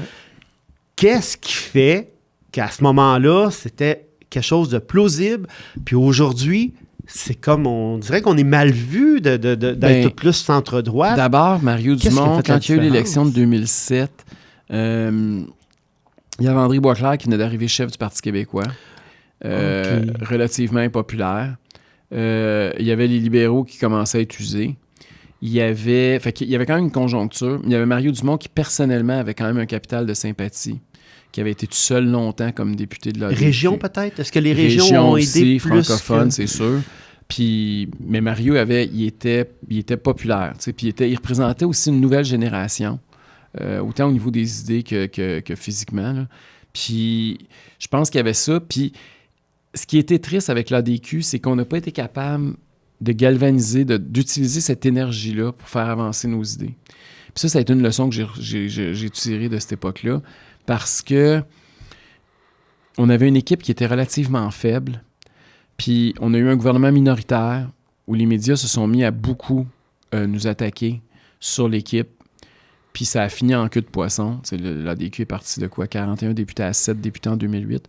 Et je pense que ça aussi, c'est important. Là. C'est pour ça que l'équipe est importante. Pas juste... Tu peux pas avoir 125 candidats que c'est des stars, là, on s'entend, là. Mais d'avoir un dénominateur commun fort, c'est important. Au niveau des valeurs. Parce qu'il y avait des gens là-dedans qui n'avaient pas d'affaires, là. Ça a été un problème. Puis l'autre affaire que j'ai appris à cette époque-là, c'était les médias. Comment les médias pouvaient te faire et te défaire. Puis Mario Dumont, c'était un peu ça. Hein. Il y a eu comme une sympathie médiatique au niveau des médias traditionnels. Puis après ça, il y a eu le contre-courant qui est arrivé. Aujourd'hui, heureusement, les médias traditionnels n'ont plus le pouvoir qu'ils avaient à cette époque-là. C'est sûr que moi, j'aurais pas existé, j'aurais été incapable d'exister dans un contexte comme celui de 2007. Puis le Parti conservateur n'aurait jamais connu la croissance qu'il a connue. Mais... Tu penses que si le Parti conservateur est passé de 600 membres à 60 000, là, tu penses que c'est grâce à la décloisonnement des médias? Ben oui. Samuel, quand je te parle, là, ou quand je parle à n'importe quel autre podcast, ou même quand je fais un live direct sur les réseaux sociaux, là, ça a beaucoup plus d'impact que si je fais une entrevue dans les médias traditionnels. Mais pourquoi vous tenez tant que ça à être toujours dans les médias conventionnels? C'est générationnel, Samuel. Parce que j'ai comme l'impression... Toi puis moi, puis les gens qui ont 50, 55 ans et moins, on n'est plus là. Mais au Québec, on est une société qui est relativement vieille, puis on a une génération qu'elle n'est pas les podcasts, elle ne sait pas c'est quoi, là. Mais pourquoi tu veux les convaincre, ces gens-là? C'est ça que je me pose. Parce que quand tu veux être premier ministre du Québec, Samuel, là, tu veux rassembler tous les Québécois. Puis il y a une génération là, qui présentement qui est à part. On est en train de diviser le Québec en 2 générations. Je le confirme. Et il faut être capable de bâtir des ponts. Puis comme je serais irresponsable comme politicien si je ne voulais pas bâtir des ponts avec ce monde-là. Il faut, puis je te dis pas que je vais tous les convaincre, là, mais je veux pouvoir leur parler, puis je veux pouvoir leur dire que leurs enfants puis leurs petits-enfants, c'est pas des imbéciles, puis il faudrait qu'ils pensent à leur intérêt plutôt que de voter par nostalgie. C'est important que ce message-là, ils l'entendent. Parce que si moi, je le livre pas dans les médias traditionnels, c'est pas les autres dans les médias traditionnels qui vont leur livrer. Mais ton message, là, justement, ce message-là, c'est vraiment bon. T'as pas d'enfants, et puis tes parents sont autonomes maintenant. Là, ils ont assuré leur avenir, j'imagine. Ils ont été tellement travaillants et tout. Toi, t'as juste à t'occuper de toi, là, puis de ta vie avec ta chienne, là, dans le fond. C'est pas... c'est quoi ce désir de vouloir justement que la prochaine génération puisse accéder à pouvoir avoir le droit de choisir l'auto qu'elle veut conduire, le droit d'avoir une maison, le droit de pouvoir voyager? Pourquoi que tu veux lui donner la permission de choisir qui va garder son enfant ou à quel endroit qu'ils vont les scolariser? T'as pas d'enfants? C'est une bonne... ça, c'est une bonne question, Samuel, puis peut-être que tu vas me comprendre. Quand on n'a pas d'enfants, on peut pas transmettre par nos enfants, puis on peut pas penser qu'on va se prolonger quand on sera plus là par nos enfants. Puis moi, je pense que je veux le faire par mes idées. OK. Puis moi, j'aimerais ça que, même quand je sois plus là, que ces idées-là continuent à vivre. Et je pense que c'est là le lien. Pourquoi j'y tiens tant. Pour moi, c'est une mission dans la vie. Je veux vraiment que les gens prennent conscience du problème, puis qu'on prenne conscience qu'il y a des solutions, puis plus on va attendre, pire ça va être. Fait que c'est un peu... Puis l'appel parce que tu as touché au milieu municipal à un moment donné, rapidement, là, quand même, là, l'instant d'une élection. Donc, tu connais... tu connais comment ça peut fonctionner. Il y a le provincial où on connaît les limites maintenant de ce qu'on est capable de faire avec l'électorat. Mais là, présentement, il y avait une fenêtre qui s'ouvrait au niveau fédéral avec l'équipe de Pierre Poilievre. On s'en est déjà parlé en privé. Et puis, je sais qu'à un moment donné, il y a des gens qui te revenaient souvent avec cette question-là. Est-ce que tu as réfléchi à l'idée d'aller rejoindre l'équipe de Pierre Poilievre au fédéral? En politique, il faut toujours que tu ouvres des portes. Il faut que tu réfléchisses à tout. Puis tu as un devoir de penser à... Il faut que tu évalues est-ce que je suis encore en bonne place au bon moment, là? Puis j'y ai réfléchi très sérieusement. Puis d'un point de vue très personnel, ça m'aurait tenté. C'est attirant là, de dire que je vais être ministre dans un gouvernement potentiel là, d'un pays du G7, puis je vais être à Ottawa, puis j'aurai pas la même charge sur les épaules, parce que quand t'es pas le numéro un, t'as quand même, quand t'es chef, t'as quand même, c'est toi qui est le paratonnerre, là, qui mange les claques puis qui reçoit la foudre. Mais la raison pourquoi ça n'a pas été retenu comme option, c'est que j'aurais l'impression d'abandonner mon enfant. J'ai comme l'impression qu'on a mis quelque chose au monde, puis j'ai un devoir de me rendre jusqu'où j'avais dit que j'allais me rendre. Puis quand j'ai annoncé, si tu te rappelles, puis je me souviens que tu n'étais peut-être pas là physiquement, là, mais je me souviens que tu nous suivais à cette époque-là, quand j'ai annoncé que je m'en allais en politique, que je revenais en politique, puis je voulais me présenter à la chefferie du Parti conservateur du Québec, j'avais dit que je voulais le faire pour 10 ans. Mon chum puis moi, on s'était dit, on va faire un engagement public pour 10 ans. Puis mon 10 ans, il n'est pas fini. Et je me suis dit, ça, c'est plus important d'être loyal à ma parole. Puis, mais comme je te dis, j'y ai foncé pour vrai. Là. J'ai pas fermé la porte à double tour en partant. Là. J'ai vraiment analysé toutes ces angles, toutes ces coutures, de voir si je m'en vais, qu'est-ce qui pourrait se passer avec le parti, qui pourrait prendre ça, comment ça pourrait se passer. Puis la conclusion, c'était que, je te dis pas que c'est sûr qu'on est tous remplaçables, moi le premier, là. Mais à court terme, je pense que ça va être plus difficile. Tu sais, quand la racine n'est pas tout à fait prise, c'est toujours plus difficile de déraciner quelque chose. Là. C'est qui le meilleur politicien ou premier ministre, détermine qui, là, tu veux, qu'on a eu au Canada ou au Québec, là, au Canada. Dans un passé récent? Oui. Dans au Canada, dans un passé récent, moi, je te dirais Stephen Harper, parce que au niveau des finances publiques, il a laissé le pays en ordre. Ça, j'ai beaucoup apprécié ça de lui. Je pense que c'est... au niveau de son éloquence, puis au niveau de ses connaissances, c'est sûr que moi, j'ai toujours été intellectuellement impressionné par Lucien Bouchard. Mm-hmm. Mais, puis là, je vais peut-être te surprendre. De toutes les personnes que j'ai rencontrées dans ma vie publique, la personne qui m'a intellectuellement le plus impressionné, c'était Jason Kenney. Ah oui? C'est le gars que, au niveau de la politique canadienne, j'ai trouvé que c'est le gars qui comprend le plus toutes les réalités de toutes les régions puis des sous-groupes dans la société. Ça a toujours été... Ouais, Jason Kenney est probablement le gars, de loin, qui m'a le plus impressionné. Qu'est-ce que tu penses d'abord de Donald Trump? Bien, d'abord, d'un point de vue électoral, c'est un génie, parce que, je veux dire, ce qu'il a réalisé, c'est pas rien. Pouvoir gagner, perdre, puis regagner, on n'avait jamais vu ça, en tout cas pas de cette façon-là, surtout pas quand tu as toute l'élite médiatique, puis tout l'establishment à plusieurs égards intello contre toi. C'est quand même phénoménal ce qu'il a réalisé. Cela étant, c'est sûr que moi, puis là, je te surprendrai pas, tu sais, j'aime pas les coups de gueule, là, je trouve que c'est trop. J'aimerais ça que ça soit un peu moins, mais bon, c'est son style, puis chacun a son style, puis il faut respecter ça. Au niveau du contenu, il y a des choses avec lesquelles je suis totalement en accord. Il y a d'autres choses avec lesquelles je suis totalement en désaccord. Puis c'est normal, je ne suis pas américain, je n'ai pas à m'imposer, pas à m'ingérer dans leurs débats. Mais je pense que chez nous, parce que c'est ça qui est important, quel impact ça va avoir au Québec, c'est sûr qu'il faut se battre pour maintenir notre espace économique. Moi, ce qui m'intéresse, c'est les emplois du Québec puis les entreprises du Québec et comment elles vont être impactées par les décisions qu'il peut prendre. Puis je pense que c'est bizarre, un peu bizarre, mais je pense que Donald Trump va beaucoup nuire dans les prochains mois au mouvement souverainiste québécois. Parce que toutes ces menaces par rapport à l'économie canadienne ont fait en sorte que les Québécois vont réaliser de plus en plus que leur sécurité économique passe d'abord et avant tout par le Canada. Puis que on peut pas, c'est pas le temps de s'insécuriser avec le reste du Canada alors que c'est déjà chambranlant avec nos voisins du Sud. On peut pas s'isoler complètement. Donc, je pense que ça va avoir un effet...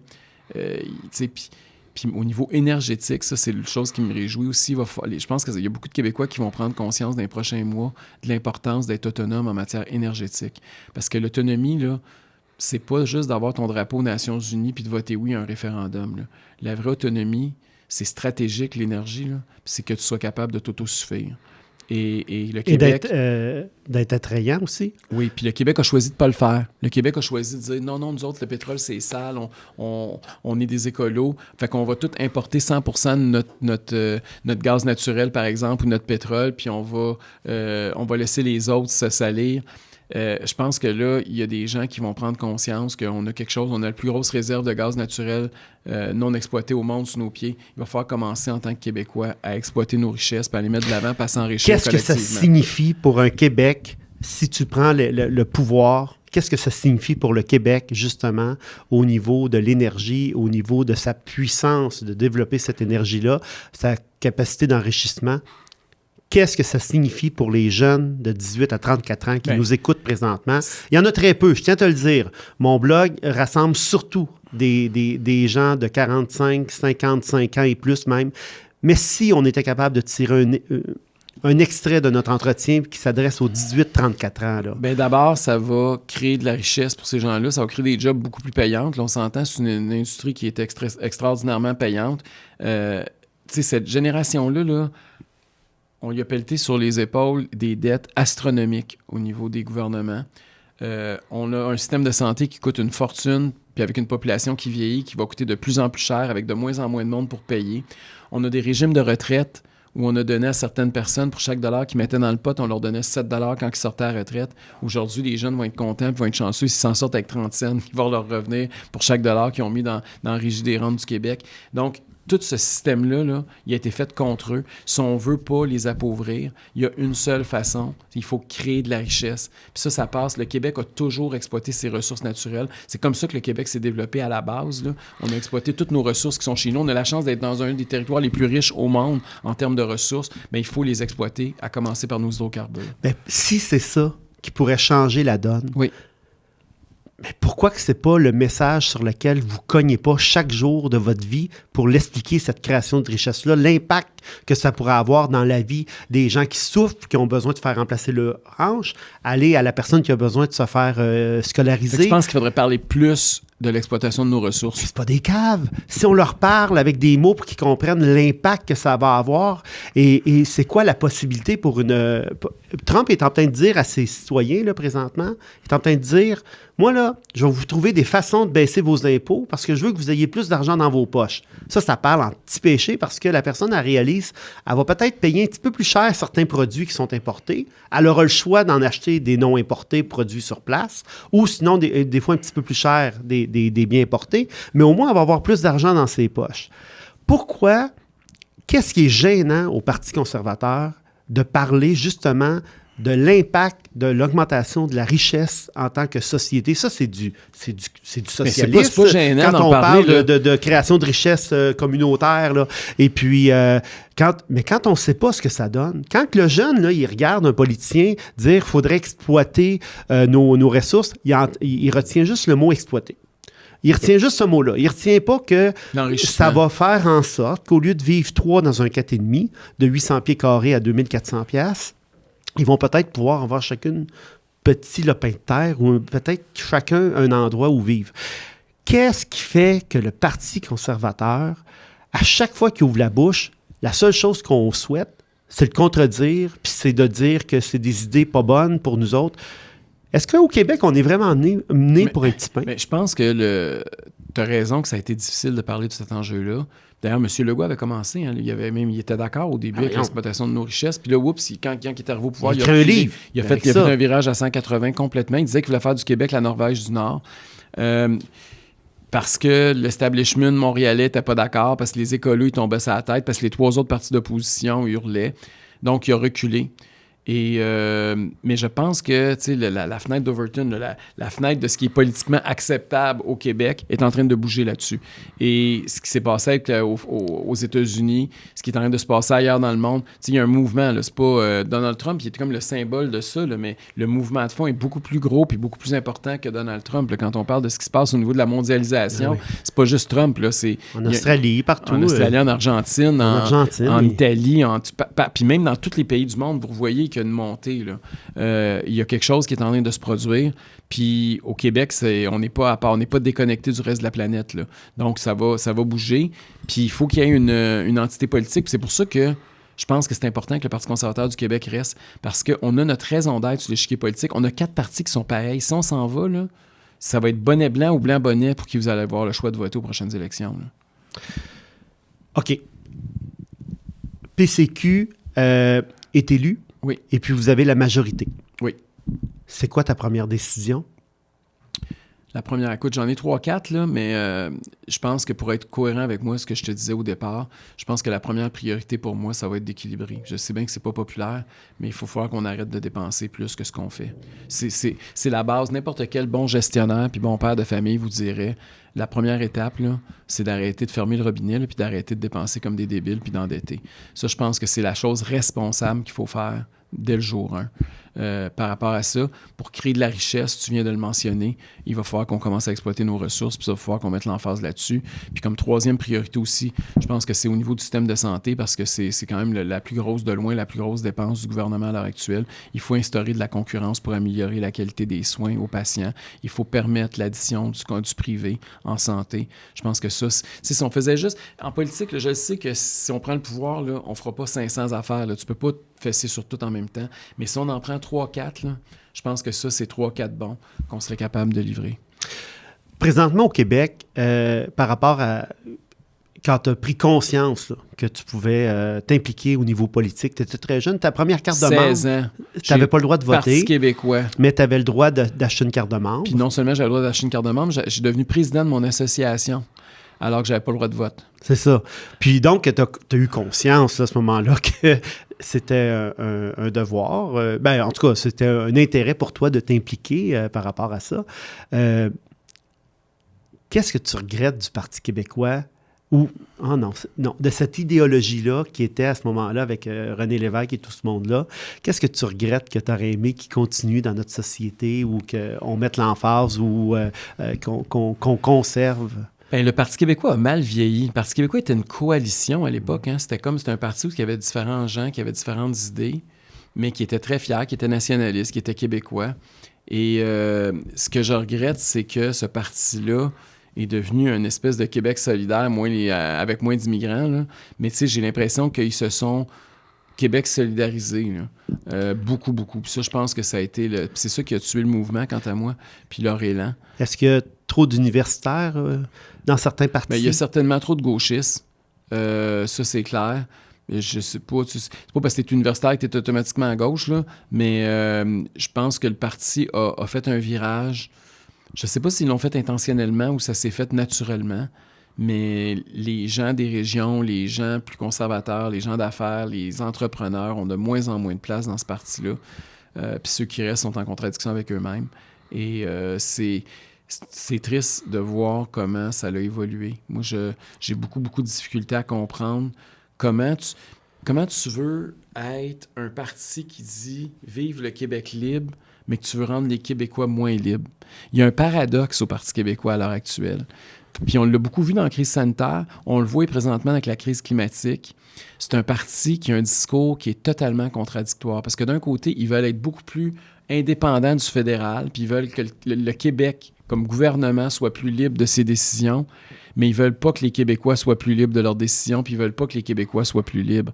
Rappelle-toi que le PQ disait que c'était le gouvernement de François Legault allait pas encore assez loin quand il nous confinait pendant la crise. Regarde ce qui se passe avec la crise climatique. Là, ils veulent nous enlever nos chars à gaz, pas en 2035, eux autres, c'est en 2030. Si tu regardes, je veux dire, il y a un paquet d'enjeux. Tu sais, Paul Saint-Pierre Plamondon, il pense que s'il est élu premier ministre, il peut contrôler les taux d'intérêt, le prix des aliments puis le prix du gaz. Ouais. Il pense que lui, là, il va être capable capable de contrôler ça, puis ça sera pas le marché, puis ça sera pas les individus libres qui vont faire ça. Mais Paul Saint-Pierre Plamondon va dans des universités pour expliquer ça aux jeunes et il le croit. Est-ce que toi, on te permet d'aller dans les universités pour expliquer ça? C'est rare que je vais dans des... J'aimerais ça d'en faire plus parce que c'est beaucoup de gens qui pensent comme nous. Hein. Les jeunes sont plus conservateurs que les personnes âgées. On en a parlé tantôt. Mais c'est vrai que tu as raison qu'il faut envoyer ce message-là. Mais heureusement, les jeunes sont beaucoup sur les réseaux sociaux aussi. Fait qu'ils nous voient quand même. Là. C'est sur TikTok, là, c'est pas les vieux qui me suivent. Là. Fait que il y a moyen de leur parler. Qu'est-ce qu'ils disent, les vieux, justement, quand ils te rencontrent? Il y en a bien qui doivent venir te parler parce que tu as un visage... Mais là, ça a changé un peu. Honnêtement, pendant la crise sanitaire, c'était différent. Parce que je faisais peur. Il avait peur, il pensait que je voulais les tuer. C'est comme quand quelqu'un pense que c'est pas winners, ça part mal là, de commencer à avoir... Puis il y avait des coucous qui votaient pour toi. C'est une discussion qui est difficile un peu. Je le dis gentiment là, parce qu'on me considérait comme un coucou. Alors, mais moi aussi, on se fait traiter de tout et non, là, rappelle-toi. Là. Fait que mais souvent...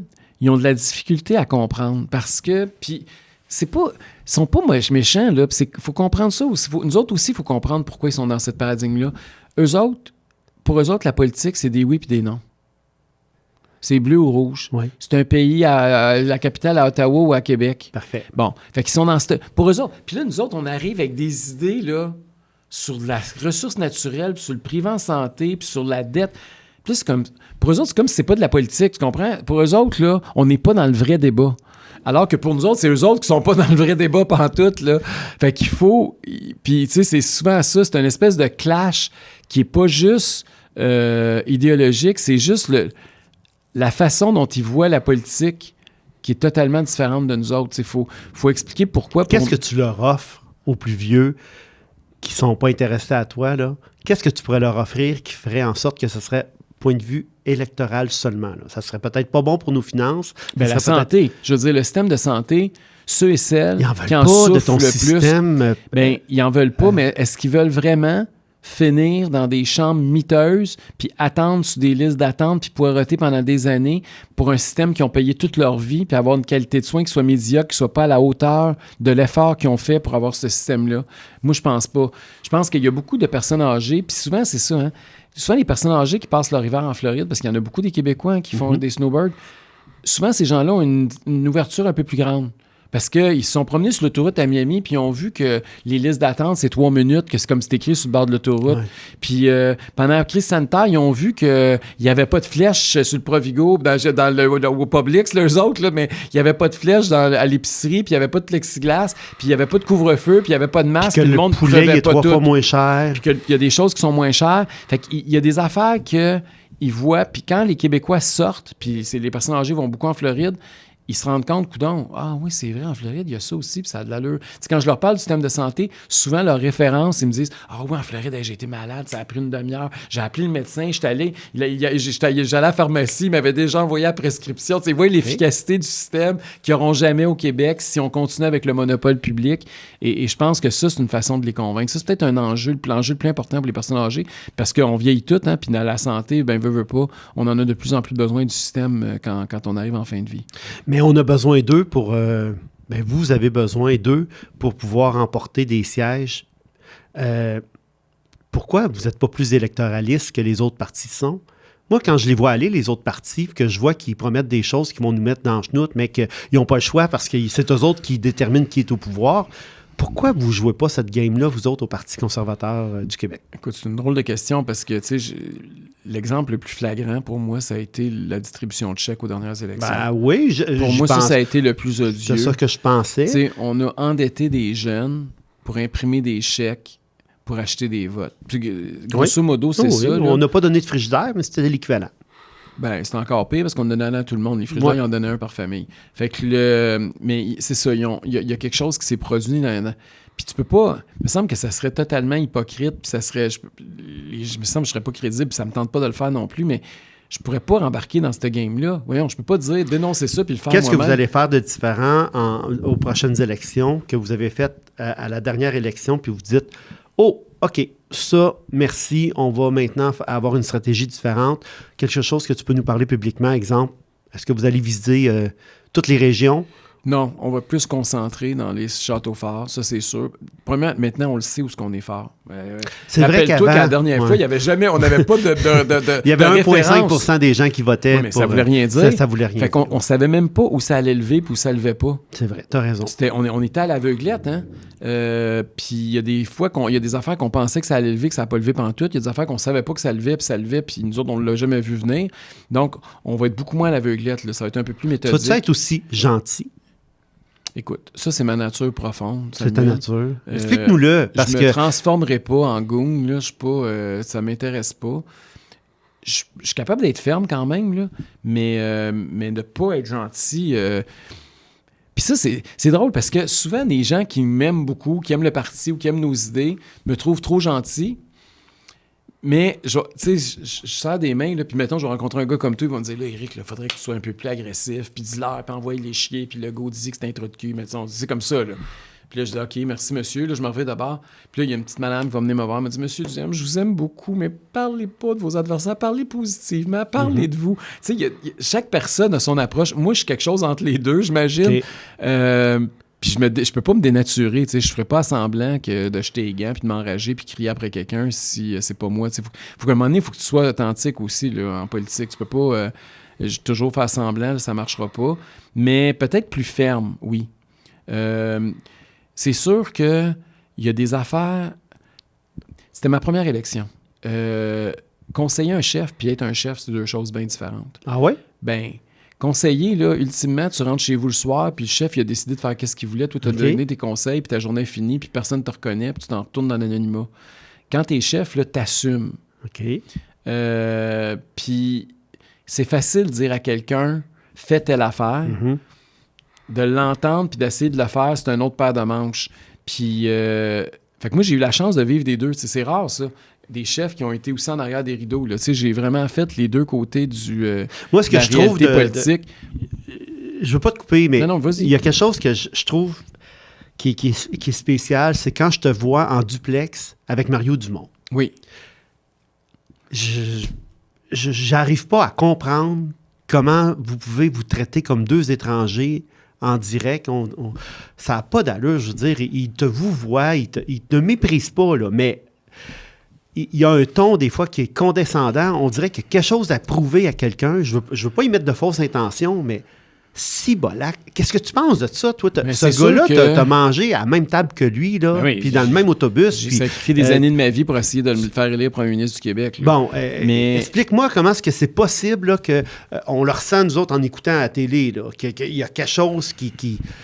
C'est sûr qu'en politique, puis c'est drôle parce que tantôt, il y a quelqu'un qui m'a appelé et qui m'a demandé conseil, un élu à un autre niveau. Puis j'ai dit, tu sais, en politique, il faut toujours que tes idées soient plus grandes que ta personne. Il faut toujours que tu sois capable de comprendre que quand les gens t'attaquent, c'est pas de toi qui parlent. Okay. Il faut que tu sois capable de te détacher un peu émotivement parce que sinon, tu viens fou. Là. Il faut que tu sois capable d'absorber les coups. Il faut que tu sois capable de laisser retomber la poussière. De ne pas réagir sur le choc ou avec émotion. Je pense que ça, c'est super important. J'apprends encore à ce niveau-là. C'est pas évident. Hein? C'est beaucoup d'humilité, puis c'est beaucoup de travail sur soi-même pour être capable d'en arriver là. Puis je pense que j'ai réussi dans le sens où, tu sais, moi, j'accepte les entrevues de tout le monde. Hein? Même les gens qui pensent différemment de moi. Ça... Puis, en même temps, là, je pense que c'est ce qui fait notre force aux conservateurs ou aux gens de droite au Québec. Là. C'est que, puis même toi, t'es comme ça aussi, là, Samuel. Tu parles à tout le monde. Oui. On n'est pas dans la culture de l'annulation. On n'est pas des woke, nous autres. Là. Et ça fait partie de notre ADN, nous autres, de confronter nos idées puis d'être ouvert à ceux et celles qui sont différents de nous. Et la vraie diversité, là, c'est pas... EDI, là, c'est pas le... Non, c'est pas la diversité, équité et inclusion. Là. Non. La vraie diversité, là, c'est la diversité d'opinion. Puis nous autres, on est ceux qui en faisons la promotion puis qui défendons la liberté d'expression. Et tu peux pas faire ça puis en même temps refuser de parler à des gens parce qu'ils sont plus d'accord avec toi.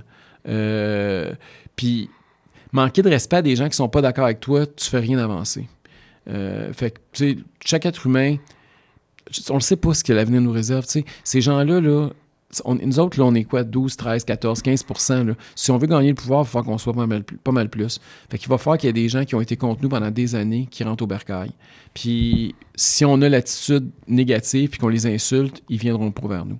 Fait que c'est mon calcul. J'ai peut-être le mauvais calcul, là. Je dis pas que j'ai la vérité, là, mais moi, c'est ma façon de faire de la politique. Moi, je veux additionner du monde, puis je sais qu'on n'arrivera pas avec ceux qu'on a déjà convaincus, il faut en convaincre d'autres.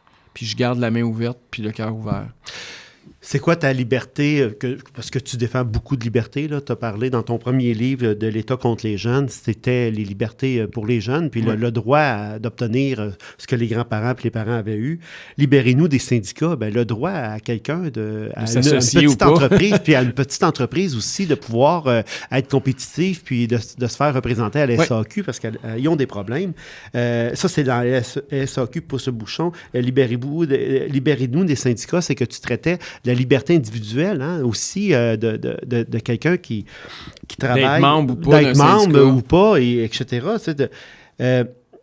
Mais c'est quoi la liberté pour laquelle, toi, tu serais prête à mourir? Mais écoute, j'ai pris la chance, tu sais, je suis quand même allé dans une zone de guerre. Puis pour moi, ce qui était important, puis je savais que je mettais ma vie en jeu, hein, je remplaçais même quelqu'un qui s'était fait tuer à Bagdad. Puis c'était la démocratie. C'était que les gens puissent avoir le pouvoir d'élire leurs représentants. Puis je trouve qu'au Québec, on prend ça trop pour acquis. On pense que la démocratie est toujours là parce qu'on a la chance de vivre dans une démocratie, une des plus vieilles au monde, une des plus fonctionnelles historiquement.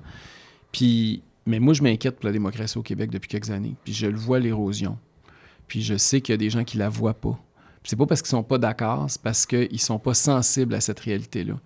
Puis je vois les nouveaux arrivants au Québec qui, eux autres, ça les inquiète de plus en plus parce qu'eux, ils ont quitté justement des régimes totalitaires. Puis ils voient qu'ils sont venus ici pour la démocratie, puis que la démocratie est en train de perdre des plumes. Et fait que je pense que ça, c'est peut-être le combat, en tout cas pour répondre à ta question, qui pour moi est celle qui est la suprême. On aurait pu penser que c'était la liberté d'expression. Mais ça va ensemble. La liberté d'expression, c'est un pilier de la démocratie. C'est ça, parce que dans le fond, t'es issu tu travailles en communication.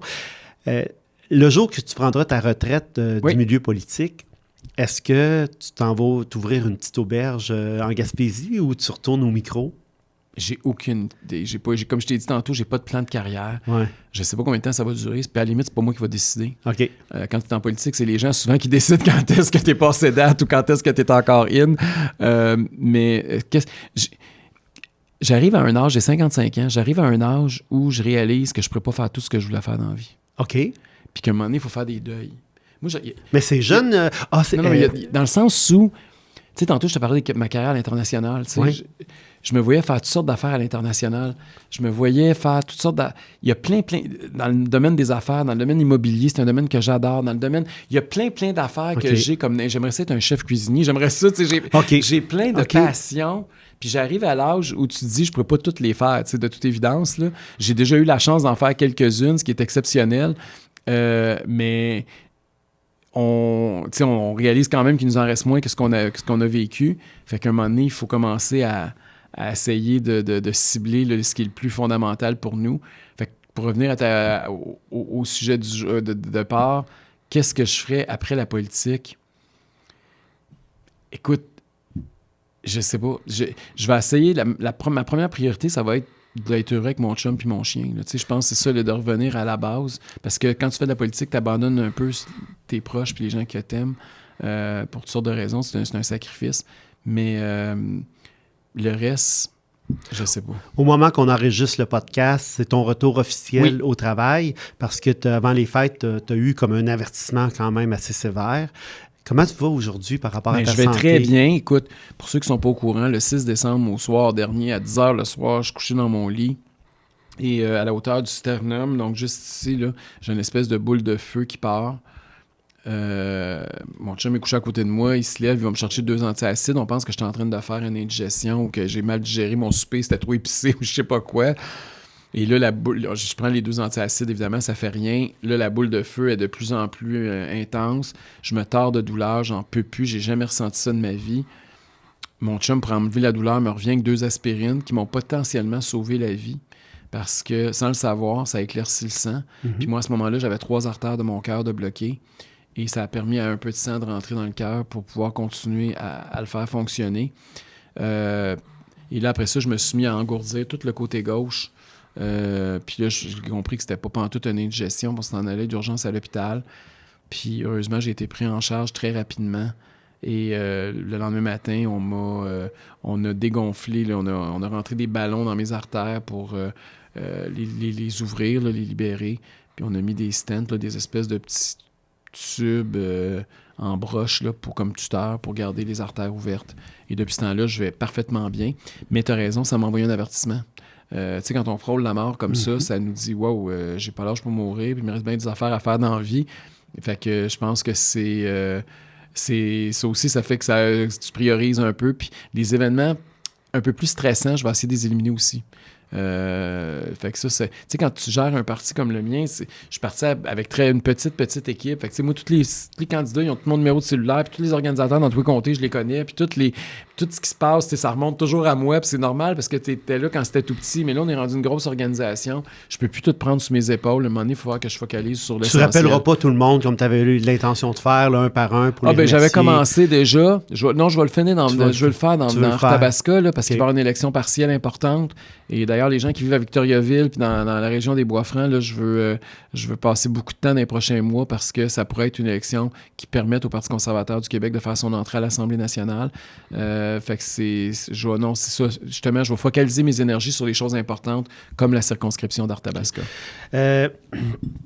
Moi, j'invite vraiment les gens qui veulent en connaître plus sur toi, sur ta vie, ta façon de penser, d'où ça provient tout ça.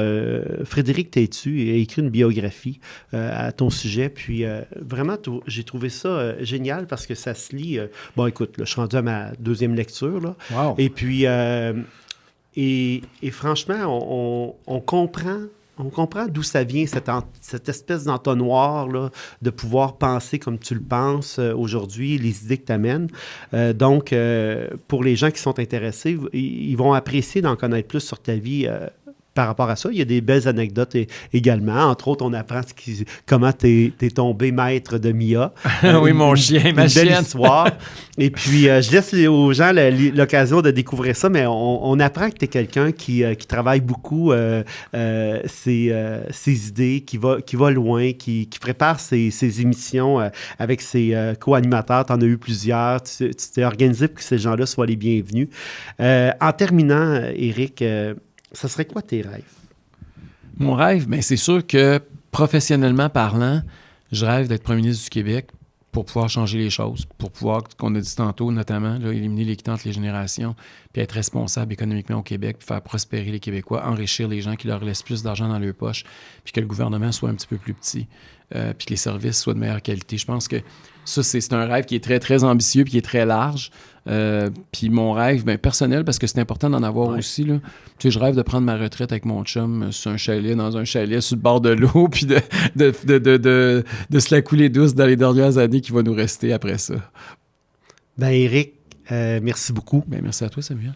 Puis je te souhaite bon succès, puis de réaliser tes rêves. Merci à toi.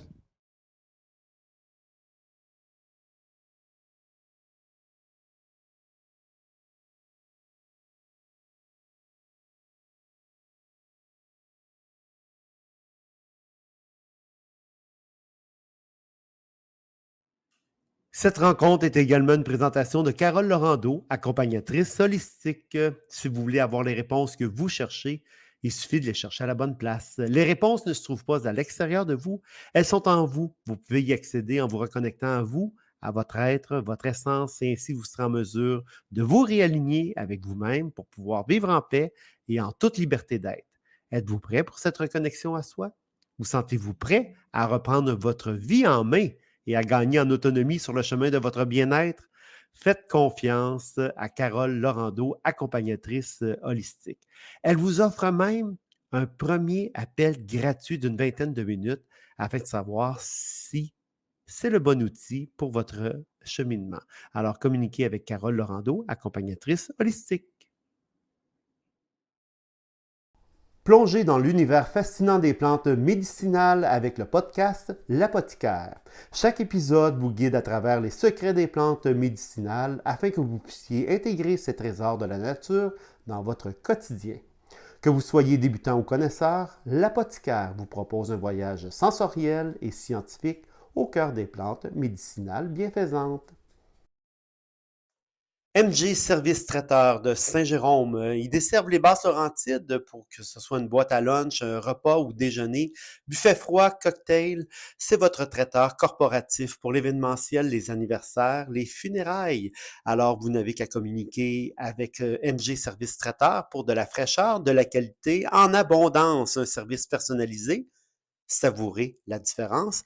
mgservicetraiteur.com